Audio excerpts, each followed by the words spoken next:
47 days before the cottonwood trees put out their first leaves, Rose Calloway hired a stranger to save what was left of her farm. She had not meant to. She had walked into Harlan's feed store that February morning, with a list in her coat pocket and the particular stillness she wore in public since Thomas died, a stillness that kept the pity at bay, mostly, and the worst of the advice givers at arm's length. She bought her flour and her salt and her lamp oil, and she was nearly to the door when she heard the man at the counter ask Harlan Pruitt whether there was any work of a steady nature in the valley of Caldwell Creek, Idaho. He was not young. She had expected young, the way drifters usually were, loose-limbed and careless, looking for wages enough to get to the next place. This man was somewhere past 40, with the kind of face that hard weather carves instead of ruins. Quiet hands, clean boots, which surprised her, a canvas coat that had been mended at the left elbow, and mended well, with an even stitch she could appreciate. Harlan had started to say there was nothing he knew of when Rose heard herself speak. "I might have something," she said. The man turned. His eyes were gray, or perhaps a faded sort of green. The light in Harlan's store was never reliable. He waited. He did not rush her, did not arrange his face into the eager expression men sometimes produced when they wanted something from a woman alone. He simply waited, hat in hand, which she would remember later as the first thing she had respected about him. "I have a quarter section east of town," she said. 60 acres worked and the rest timber. My husband passed in October. I have a boy of 8 who is useful but not yet a man's use. I need someone for the planting season, March through October. I pay 40 cents a day and board. You sleep in the tack room. You eat at my table." The man nodded once. "That is fair. I have one condition," she said. "You do not drink on the property." "I do not drink at all," he said. "My name is Everett Dunn." "Rose Calloway," she said, and put out her hand as she would have to any man doing business. He shook it, which was also something she would remember. They settled it right there in Harlan Pruitt's feed store, with Harlan blinking between them like a man watching a card trick he could not follow. No contract was written. A handshake was what they had, and in 1883 in Caldwell Creek, Idaho, a handshake was what held the world together. Rose drove home with her supplies and her new hired hand sitting in the wagon bed, and she told herself it was only practical. 47 days until the cottonwoods leafed. The ground would want turning long before that. She could not do it alone. She did not let herself think about what it would mean to have a man eating at her table again. Her son Caleb was standing on the porch when they pulled up, his boots unlaced in the manner that drove her quietly mad, his dark eyes going wide at the stranger climbing down from the wagon. "Caleb," Rose said, "this is Mr. Dunn. He will be working the farm this season." Caleb stared at Everett with the unsettling directness of 8-year-old boys. "Can you fix the north fence?" he asked. "Mama has been worrying about the north fence since November." "Caleb," Rose said. "I can fix a fence," Everett said to the boy, without condescension, without any of the practiced cheerfulness men sometimes deployed at children. Just a plain statement. Caleb appeared to find it satisfactory. He nodded and went inside, still trailing those unlaced laces. Everett looked at Rose. "Show me the tack room," he said, "and then show me the north fence." She showed him both. The tack room was small and cold and had a cot that was better than nothing. Rose had put a wool blanket on it that morning, and a second one folded at the foot, and she watched him notice that without comment. He set his bag down. He ran a hand along the wall looking for gaps where the wind came through, found 2, and packed them with a rag from his coat pocket without being asked. The north fence was a longer story. 3 sections of rail had gone down over the winter, and the posts were rotted at the base. He walked its length in the frozen mud, crouching now and then, pressing a thumb into the wood. "Need new posts," he said. 8 of them. I can cut them from the timber stand if you have a crosscut. I have a crosscut, she said.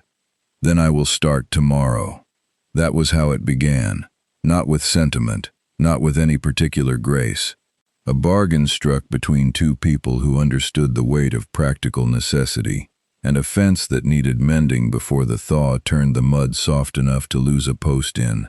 Rose told herself that was all it was, all the way home through the gray Idaho afternoon. A hired hand, a season's contract, nothing more. She believed it, more or less, for the first 2 weeks. Everett was at the fence line at first light every morning, and Rose found this steadied something in her that had been unsteady since October. Thomas had been a late riser, which she had never minded, but there was a particular comfort in looking out the kitchen window at dawn and seeing the shape of a working man moving through the cold air, the sound of a crosscut or a mallet carrying across the frozen yard. He did not talk much. What he said, he meant. At supper that first week, when Caleb asked him where he had come from, he said, "Montana mostly. Before that, Colorado. Before that, Missouri, when I was about your age." Caleb received this as satisfying biography and asked no more. Rose noticed that Everett volunteered nothing further, but he did not speak in the guarded way of a man hiding damage.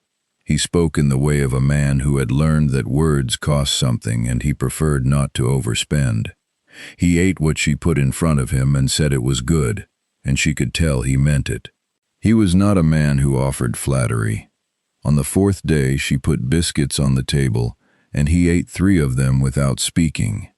And then he said, "My mother made biscuits like that," and she understood that was a substantial remark coming from him.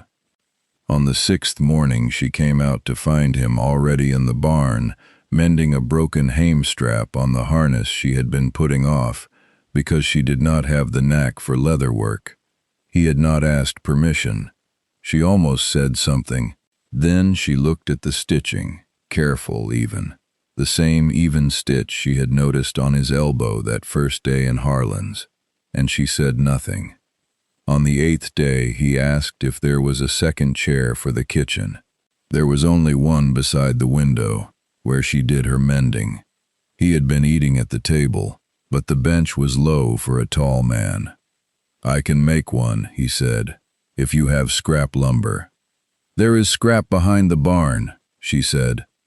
He built the chair over 3 evenings. It was not ornate, it was solid and straight, and it fit at the table as though it had always meant to be there. Caleb immediately claimed it as his own, which required a negotiation.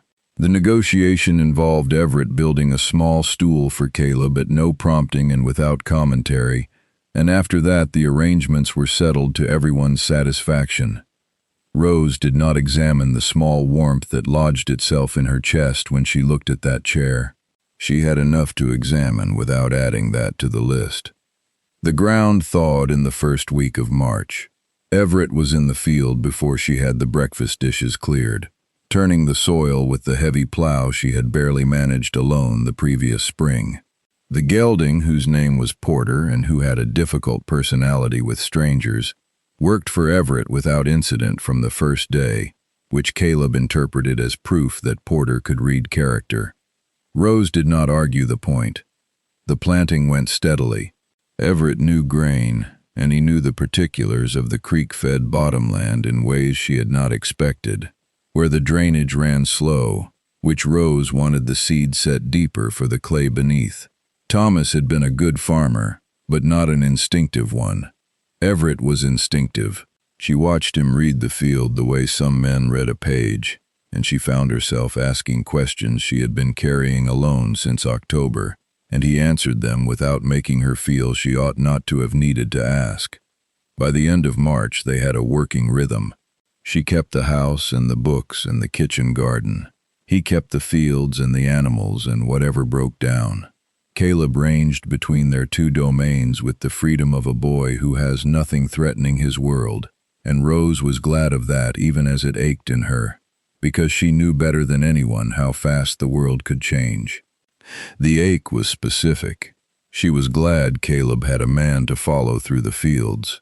She was not glad about what it cost her to watch that, because the wanting and the grief were so closely braided she could not always tell which was which. The external world took notice in April, when Nora Fitch at the dry goods store mentioned, in the tone that was not quite a question, that she had heard Rose had a man living on the property. Rose said yes, she had a hired hand, and paid for her thread and left. She could feel Nora watching her back all the way to the door. 2 days later, the more substantial pressure arrived in the form of her brother-in-law, Gerald Calloway, who drove up on a Wednesday afternoon with his wife Edna, and both of them wearing the expression of people delivering news they had organized into a duty. Gerald had opinions about the farm, had always had opinions about the farm, and had expressed those opinions with greater frequency since Thomas died, angling in ways Rose had grown expert at deflecting. He looked at Everett, who was splitting wood at the far side of the yard, and then he looked at Rose. "Who is that?" Gerald said. "My hired man," Rose said. "Everett Dunn." "Where does he sleep?" "In the tack room." Gerald made a sound that was not quite a word. Edna touched his arm. "We only worry," Edna said, which was the most reliable sentence Edna owned, the one she deployed whenever Gerald was about to say something that would require Rose to ask them to leave. "He comes with no reference," Gerald said. "He comes with good work," Rose said. "The north fence is standing. The field is turned and seeded. The harness is whole. That is reference enough for me." "A woman alone," Gerald began. "Is not alone," Rose said. "She has a son and a hired hand and neighbors at a quarter mile, and she is not conducting herself foolishly. She is conducting herself like a farmer." Gerald chewed on that. He looked across the yard again. Everett had not stopped working, had not looked up. Whether he could hear any of this, Rose did not know, but his steady continuation felt, in the moment, like a kind of backing. Gerald and Edna stayed for coffee and left without having changed anything except the level in Rose's coffee canister. She stood on the porch and watched their wagon go, and allowed herself one full breath of relief before she turned back to supper. When Everett came in that evening, he set his hat on the peg by the door. He had taken to using that peg, and she had taken to not noting it, and he said, "Your brother-in-law." "Yes," she said. "He has an opinion about the arrangement." "He always has opinions," she said. "I don't keep 'em." Everett looked at her with what she had come to recognize as his considering expression. "If it causes you difficulty," he said, "with your standing in town, I can look for different board." "I did not hire you to worry about my standing in town," she said. "I hired you to work 60 acres. Are you planning to do that or not?" Something shifted in his face then. She would not have called it a smile. It was too small and too contained for that, but it was adjacent to a smile in the same way the new chair was adjacent to warmth. "I am planning to do that," he said. "Then sit down," she said. "Supper is ready." May brought the kind of cold snap that ambushes Idaho in its 5th month, the kind that kills early garden starts and drives men back into coats they have already put away for the season. Rose lost half her kitchen garden seedlings in 2 nights of hard frost, and she stood in the ruined rows on that second morning feeling the loss in her chest with more weight than the matter warranted. It was seedlings. She had lost more. She knew she had lost more, but she was tired, in that specific way that accumulates not from one bad night, but from months of being the only person responsible for everything. And the frost-killed garden was the place where the tiredness found its visible form. She did not know Everett had come up behind her until he said quietly, "The carrots at the east end are fine. Deep enough down they didn't catch it. The tomatoes are gone," she said. "I know it," he said. He did not offer that it didn't matter, or that worse things happened, and she was grateful for that. He just stood beside her in the ruined garden, and looked at what was lost, which is its own particular form of respect. After a moment he said, "There is a woman on the Hensley Road, Mrs. Peralta. She has a greenhouse lean-to she built herself off the south side of her house. She might have starts she would trade for labor." Rose looked at him. "How do you know Mrs. Peralta?" "Caleb told me about her. He says she has the best tomatoes in the valley." Rose's mouth did something involuntary at the image of her son apparently cataloging the agricultural assets of the surrounding countryside. "Caleb has views," she said.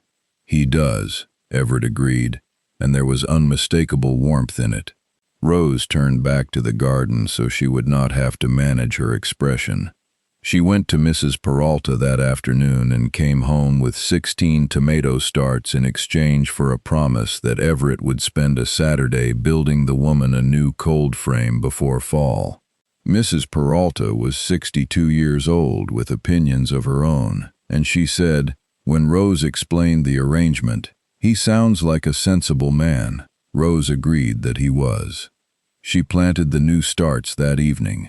Everett built a cheesecloth tent over the rows against any further frost, working until it was too dark to see, and in the morning, the garden looked like something that might actually thrive, like something that had been given a second chance. She was thinking about the garden when she should have been thinking about Harlan Pruitt. Harlan had run the feed store in Caldwell Creek for 16 years. And in that time he had also accumulated claims on several small farming operations in the valley through a practice of lending money against a bad season and then moving the collection terms when the next season proved hard as well.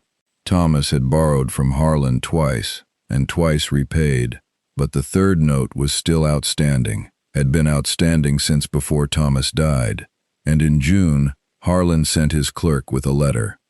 The letter said the note was due in full by the 1st of August, and that if it could not be met, Harlan would accept a deed to the east 40 acres against the debt.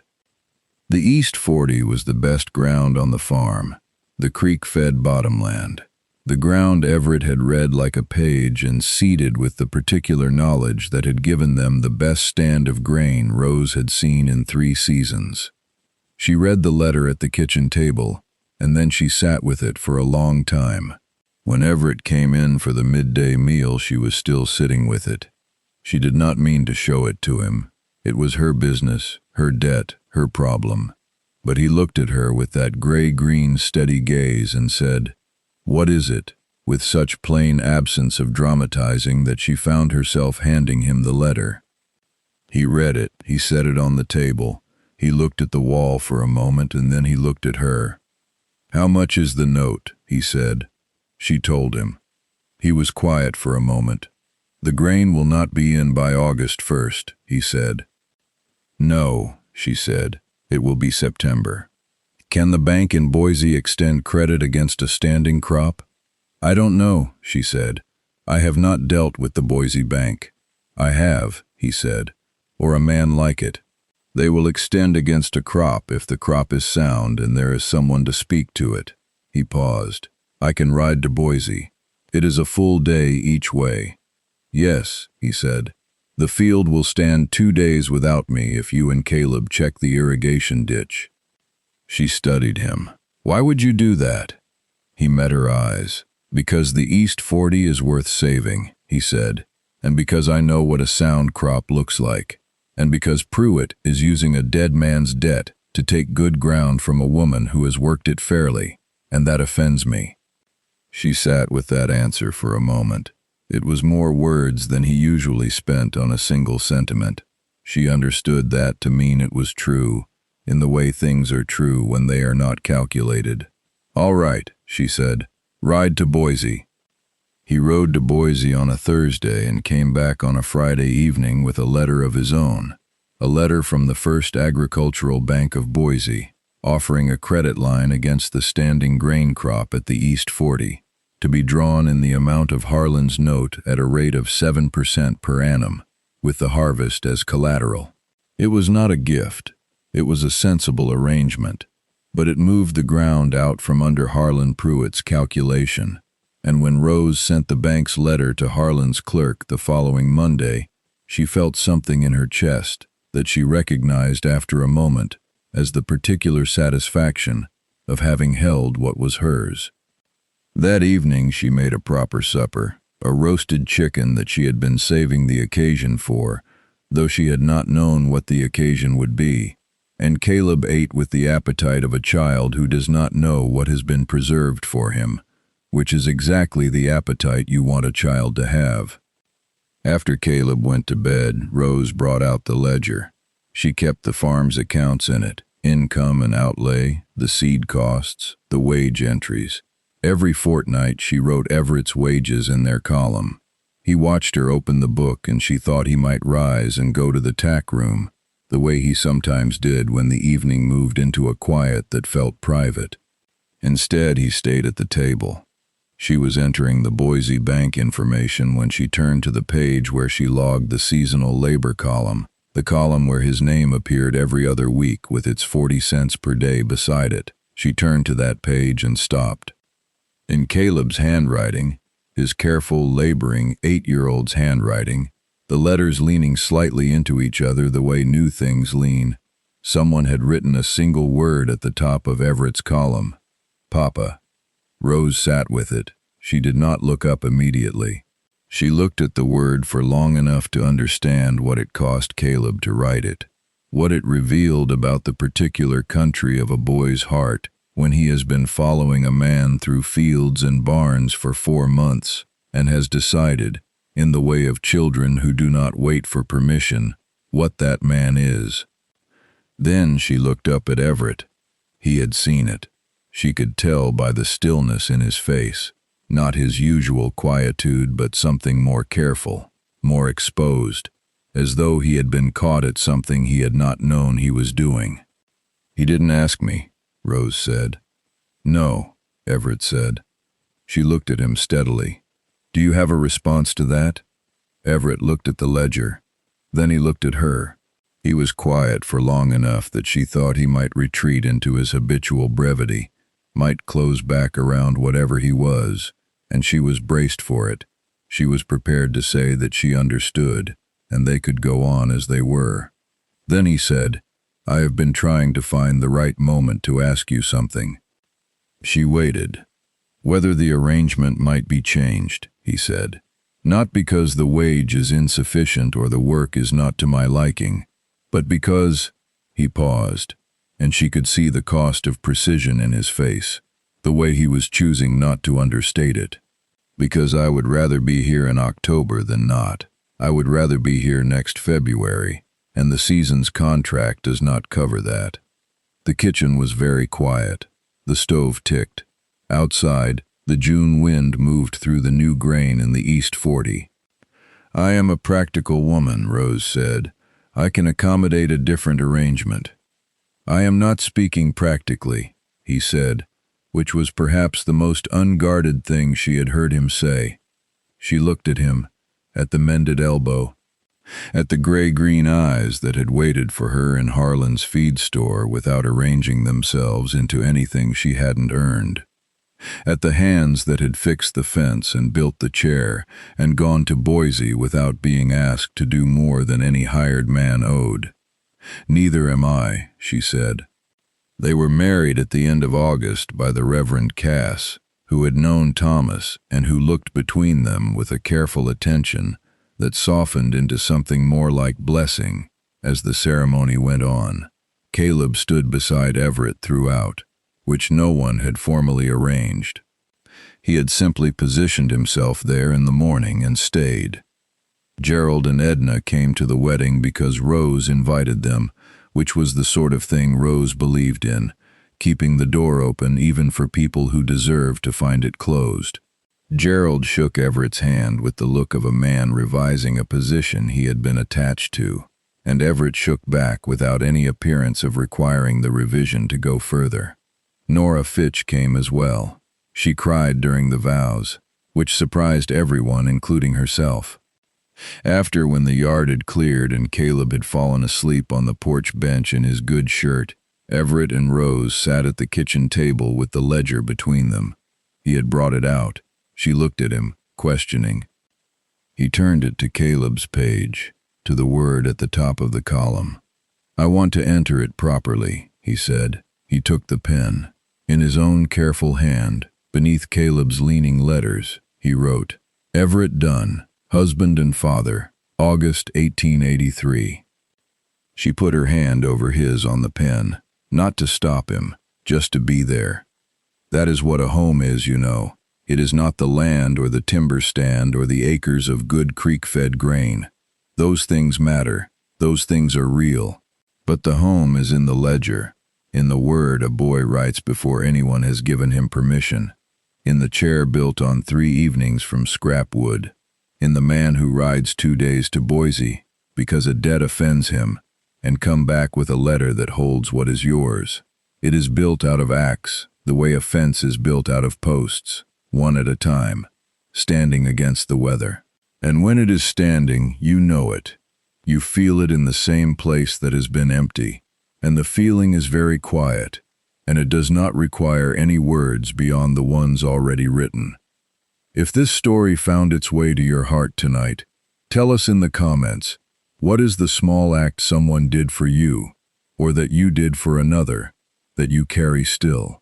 We would love to hear it, and if you want more journeys like this one, through the hardships and the hearths and the hope of the Old West, please subscribe so we can bring you another story soon. Good night. God bless you and everyone you hold dear.